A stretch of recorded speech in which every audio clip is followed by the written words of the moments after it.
சாய்ராம் வணக்கம். இன்று ஞாயிற்றுக்கிழமை குலதெய்வ வழிபாடு தான் செய்துக்கிட்டு இருக்கேன். ரொம்ப காத்தடிக்குதுங்க, அதனால விளக்கு ஏற்றவும் முடியல. பூ வச்சாலும் கீழே விழுந்துட்டே இருந்துச்சு. அப்புறம் ஒரு வழியாக சாமி கும்பிட்டு முடிச்சாச்சு.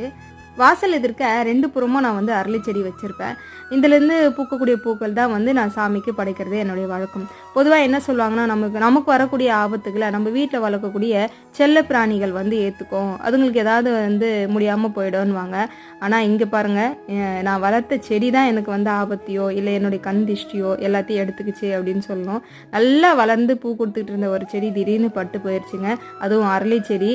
மனசே சரியில்லைங்க. நல்லா பூத்து குலுங்கிட்டு இருந்த ஒரு செடி திடீர்னு இப்படி கருகி போகுமா அப்படின்னு தெரியல. ஏதோ ஒரு நமக்கு வரக்கூடிய ஆபத்தை ஏற்றுக்குச்சா இல்லை கண் திஷ்டி ஏற்றுக்குச்சா என்னன்னு எனக்கு தெரியல. என்ன நடந்தாலும் சரிங்க, என் அப்பா முருகா இருக்கான், அவன் பார்த்துப்பான் அப்படின்னு நம்ம எல்லாம் கடந்து செல்ல வேண்டியதுதான்.